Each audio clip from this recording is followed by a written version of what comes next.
What if the medieval era never ended? What if kings and knights still ruled the modern world?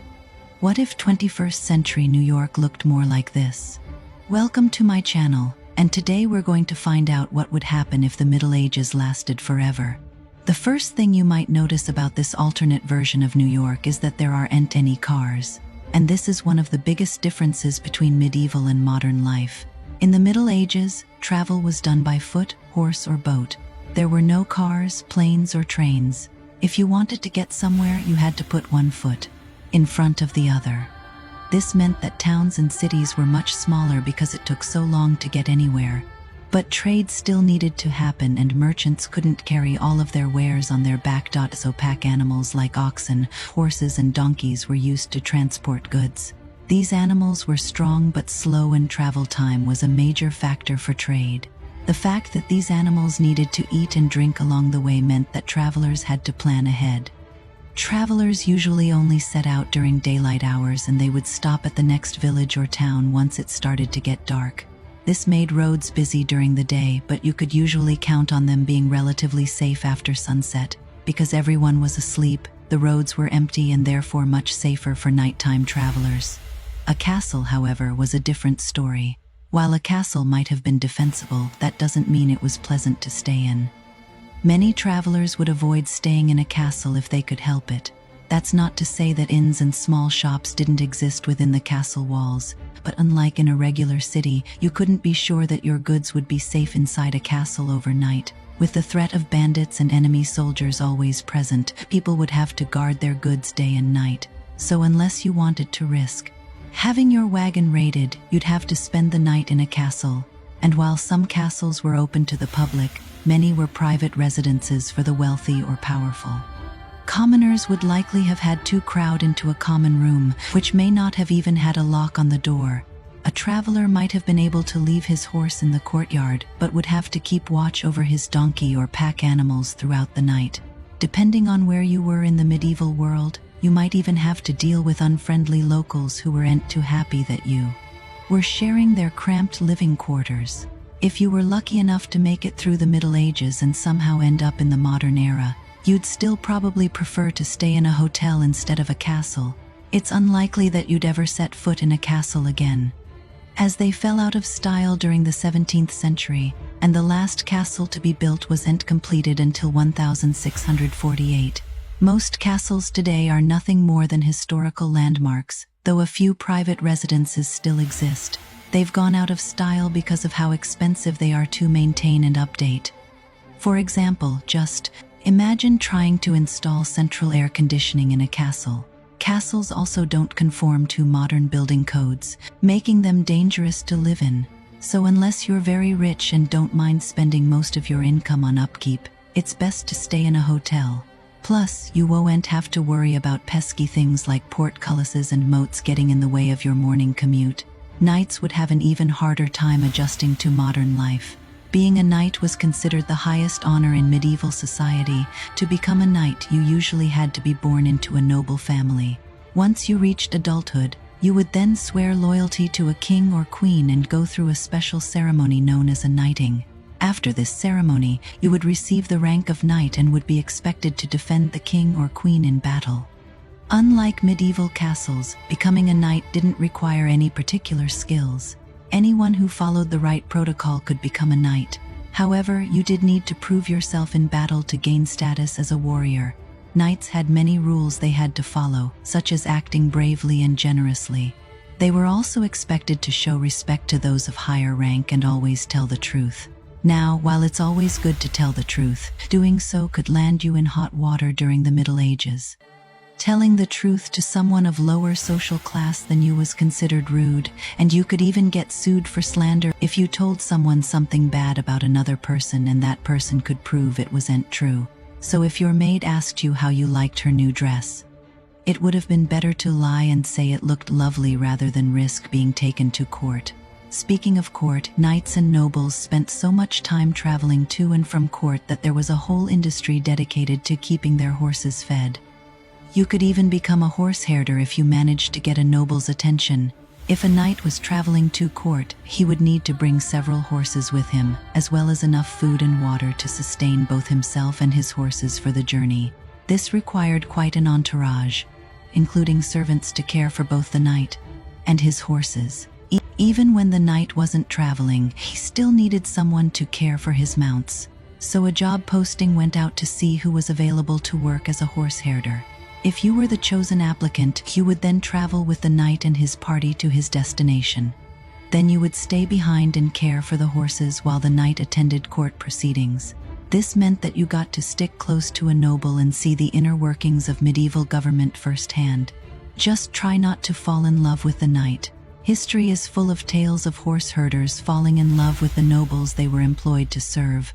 And while a romance with a knight would have been exciting, it probably wouldn't have had a happy ending.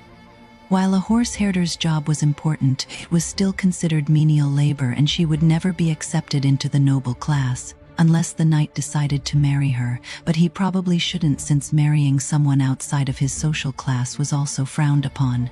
If you were a woman, you had very few options for employment. Women in the Middle Ages were expected to take care of the household while men worked outside the home. Men usually worked as farmers, laborers, or craftspeople, while women were expected to do housework and care for children. If you were a single woman, you could potentially work as a seamstress or a weaver. But these jobs paid very little, and you would still be expected to come home once you were married. While there were some female doctors and midwives, this was rare and they were often shunned by their peers. Women could own property and sometimes even run businesses, but they were never allowed to inherit land. If a woman died, her property would pass to her husband or male relatives. If a man died, his widow could continue to operate his business, but once she remarried, his estate would go to his heirs. Women were also allowed to become nuns, and many women entered convents to escape unwanted suitors. However, prostitution was rampant across Europe, and many women felt that becoming a nun was a better option than being forced into the sex trade. There is a lot of talk today about the gender pay gap and equal rights, but these issues were a huge problem in the Middle Ages too. Women were typically paid less than half of what men were paid for the same work. And if you were a woman who didn't feel like getting married, you were often judged harshly by society. There were even entire communities of women who lived together outside of society, known as the free spirit. These women chose to live outside of the constraints placed on women by medieval culture and were branded heretics by the church. Some historians believe that the church labeled them as witches and began persecuting them. So, if you were a woman in the Middle Ages, you definitely didn't want to be a horse herder. Medieval life was dangerous and unpredictable. Life expectancy was around 35 years old, so you might not even make it to the modern era to see how different things are now. Even if you did manage to survive the Middle Ages, you probably wouldn't enjoy life in a modern city. Cities today are much larger and more crowded than they were in the Middle Ages, and it can be difficult to navigate a city without a car. Not to mention that the pace of life is much faster and there is always something going on. It would take some time to adjust to modern life, but you could always find work as a jousting instructor or a blacksmith. And who knows, maybe you'll even get a chance to meet a real knight. They're not as common as they used to be, but they do exist. Now check out what would happen if Rome never fell, or watch what really killed the dinosaurs for another look at history. If you're interested in medieval history, politics, or society, this is for you. Kings, queens, dukes, duchesses, lords, ladies, knights, and peasants. If these terms mean nothing to you, don't worry. By the end of this episode, you will know exactly what they are and how they all fit together into the medieval world. So let's get started. Medieval Europe is often called a feudal society. That doesn't mean it was dirty, dark, and smelled bad. But it does mean that there was a certain system of government and land ownership that defined medieval life.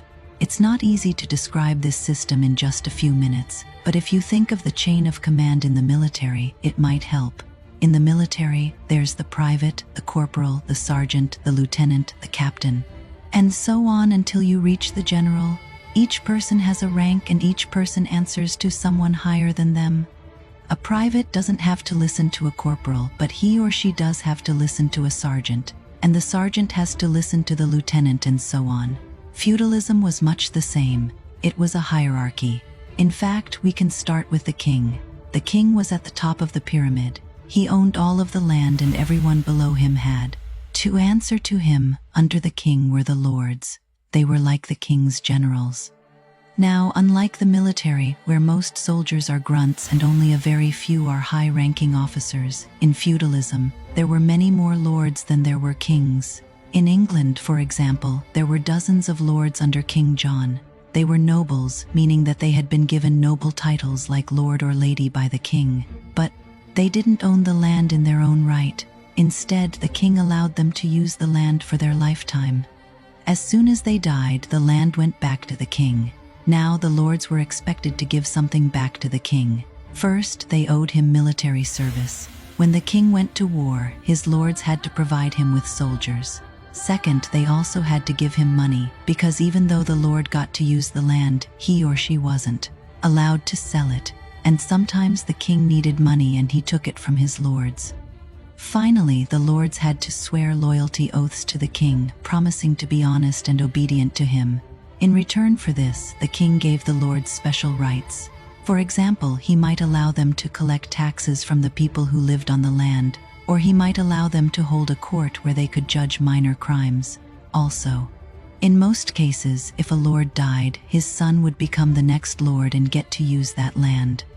This meant that the land stayed in the family for generations, even though it never really belonged to them. Alright, so we've got the king and the lord. Who's next in line? Well, a lord who had a large amount of land might divide it up and give some of it to a lesser lord. That lord would then become a vassal of the original lord. Again, that word vassal comes from the military. Think about a corporal who is in charge of a small group of privates. Those privates are the vassals of the corporal. They do what he tells them to do. And in the same way, a lord's vassals had to do what he told them to do. They also had to give him soldiers for his army and money when he needed it. But in return, the lord had to protect his vassals and make sure they kept their land. And finally, we come to the last two parts of our feudal pyramid, the knight and the peasant. Remember, this is just a simplified version of feudalism, so things may seem a little bit too neat and orderly. In reality, there were many different levels of lords, vassals, knights, and peasants. For example, in France, a lord could be a duke or a count or a viscount or even a baron. There were lots of different ranks. Anyway, the knight was usually a young man of low noble birth. He wasn't born to be a knight, but he wanted to become one because being a knight was exciting and prestigious. In order to become a knight, he would serve as a page to a lord or lady and learn the skills needed to be a good fighter. He'd learn how to ride a horse, hunt, joust, and fight with weapons like swords and lances. When he was old enough, he'd probably go off to war with his lord and gain even more experience. But becoming a knight was difficult and dangerous. It required expensive armor and weapons. You could be killed or seriously injured at any time. So not every young man could become a knight, and it was certainly not a job that anyone could just do. Knights had to be brave, strong, and honorable. Okay, now we just need one more thing to complete our picture of the medieval world. We've got the king, the lord, the vassal, the knight, and then who owns the land? The peasants, of course. Peasants were the farmers who grew food for everyone else.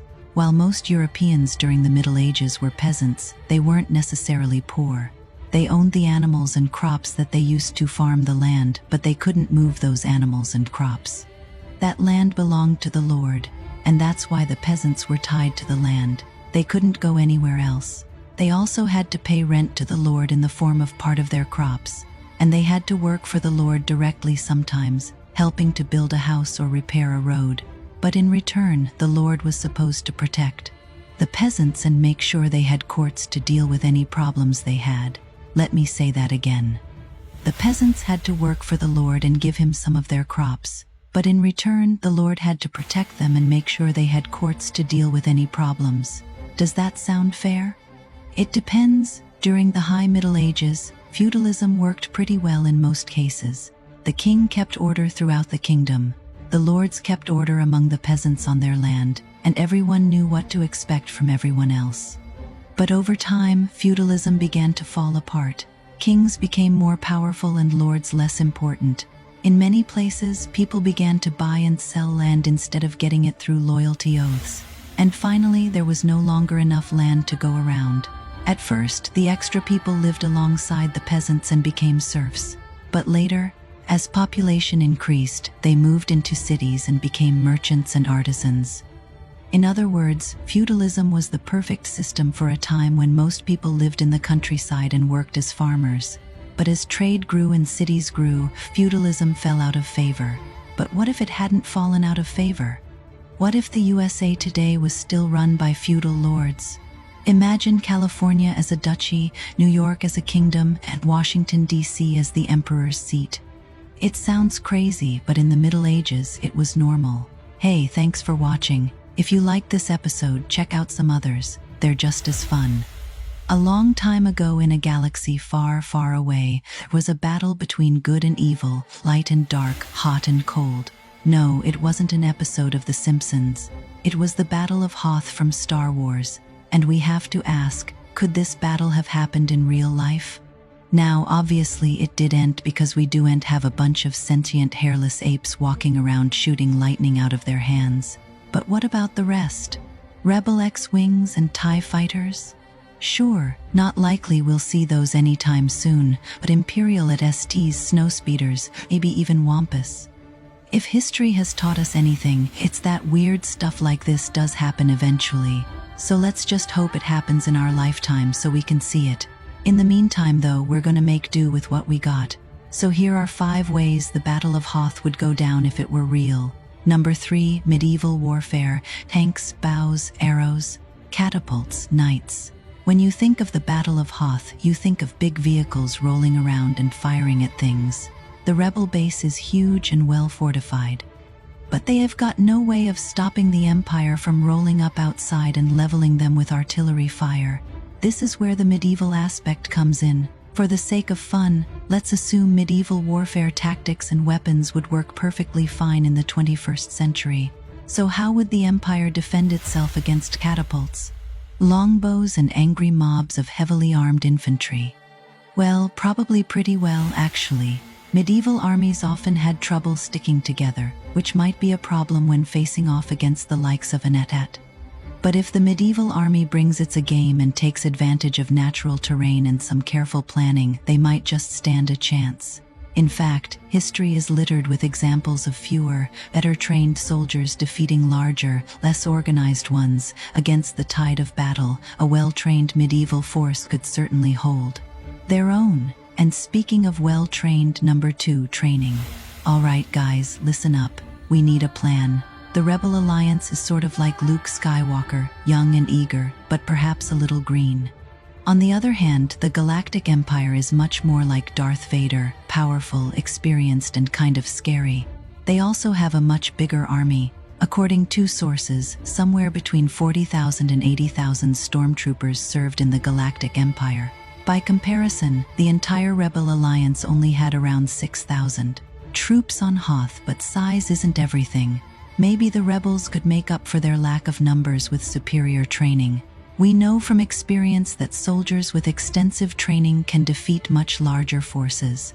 Think of the Spartans at Thermopylae or the Battle of Alesia. It's important to remember that military strategy is a lot like chess. Even with fewer pieces, a skilled player can often defeat a more novice one. The key to winning is strategy, skill, and experience. And luckily, the Empire had all 3. They were better equipped, had more experience fighting in large-scale conflicts, and had much better leadership. So despite the valiant efforts of Luke and his friends, it's likely the Empire would win a battle like this, especially considering their equipment.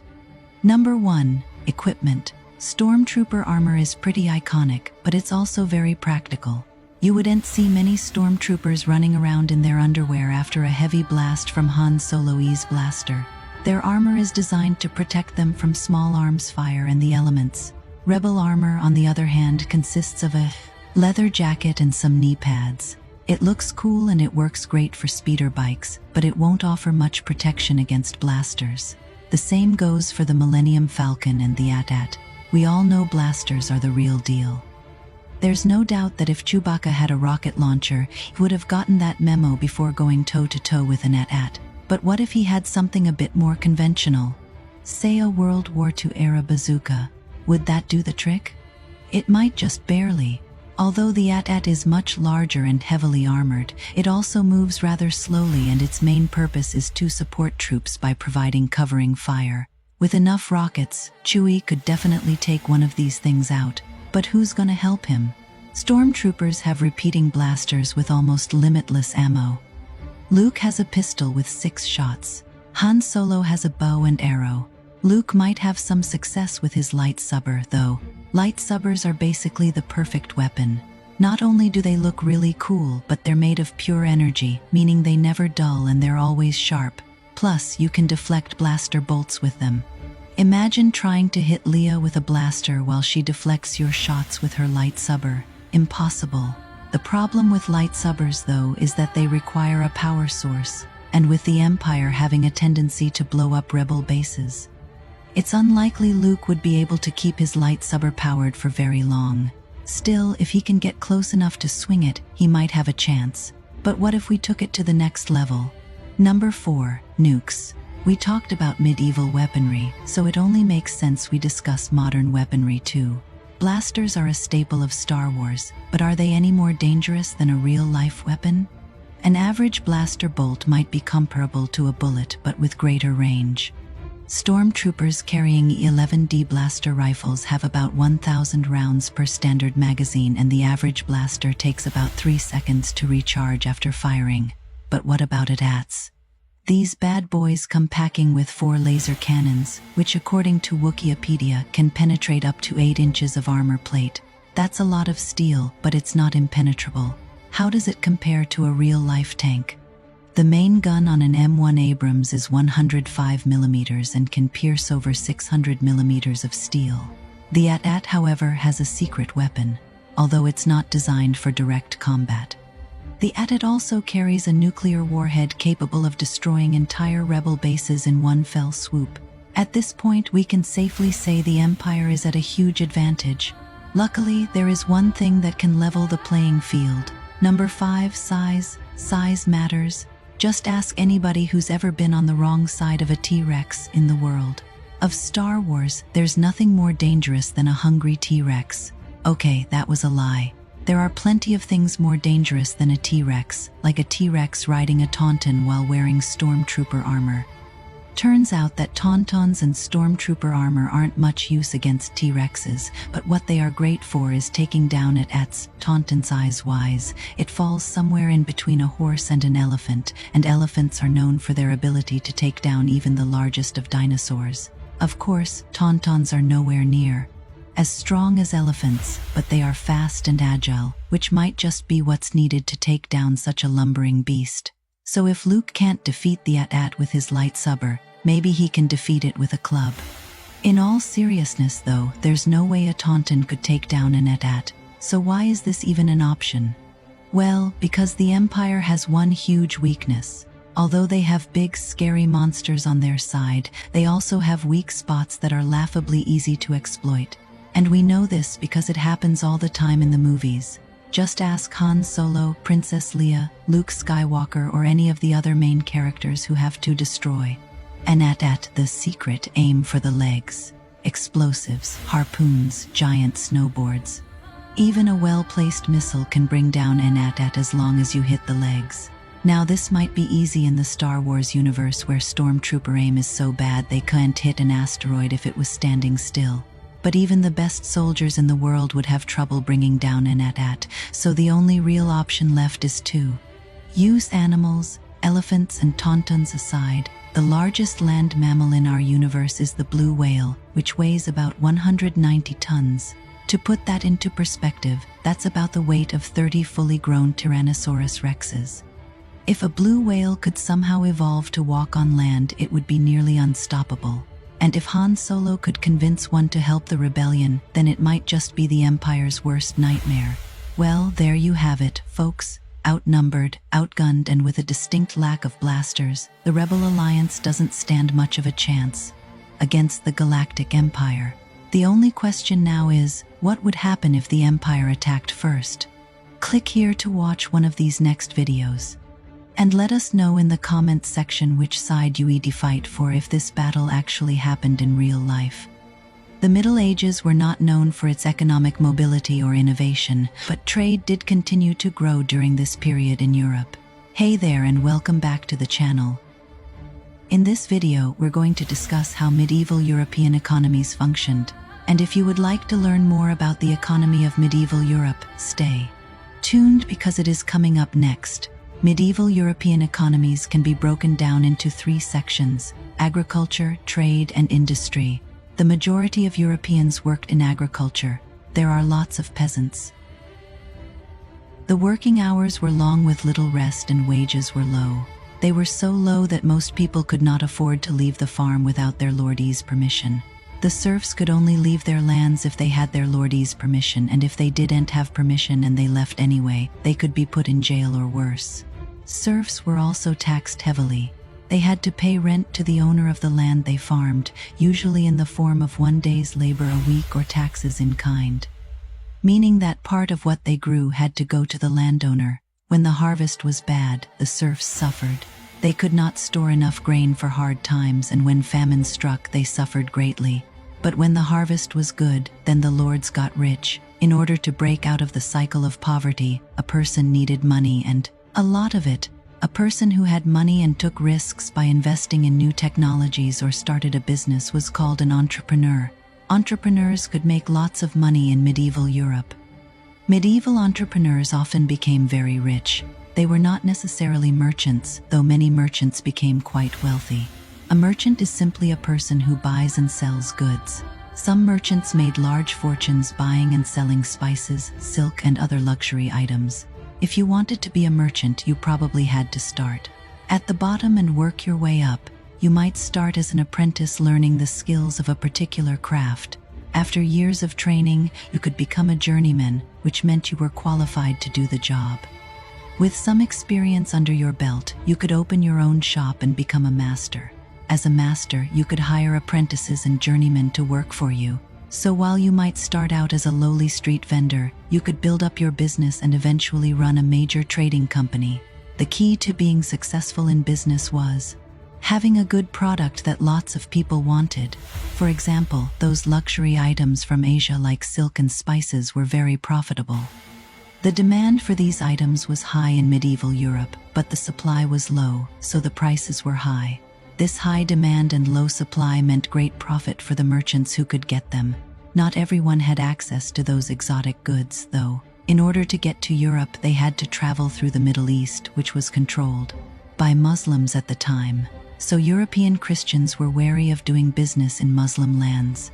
That's why European merchants sent Jewish or Muslim middlemen to do their bidding. These middlemen paid the merchants in gold and silver, then used that money to buy the desired goods and sold them for a profit. But these luxury items were only accessible to the wealthy elite. The poor bought what was locally produced: wine from France, wool from England, timber from Germany, flax from Belgium, and glass from Venice. One way to keep track of all this trade was through accounting. Accounting involves keeping detailed records of the financial transactions of a business.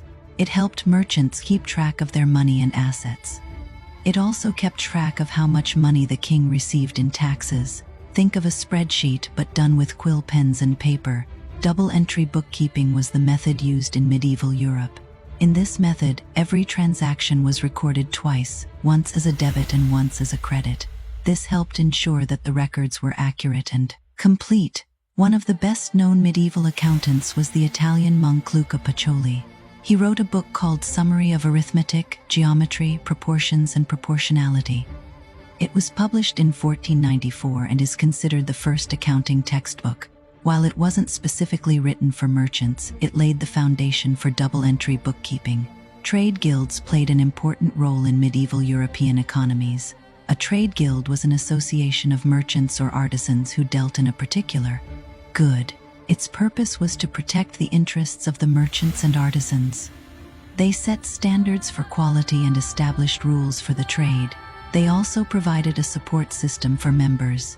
Most cities had several different trade guilds. To become a member of a guild, you had to serve an apprenticeship. This usually lasted 7 years, and you had to be a master of your trade to join. membership in a guild, was expensive and required payment of fees.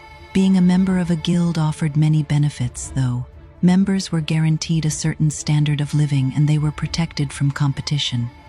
They also had access to a pool of common labor. If a member needed extra help, he could call on the other members of his guild to assist him. And if a guild member died, the other members would care for his family. Trade guilds sometimes got a bit too powerful, though, and abused their power. They lobbied the government to protect their interests and sometimes resorted to violence.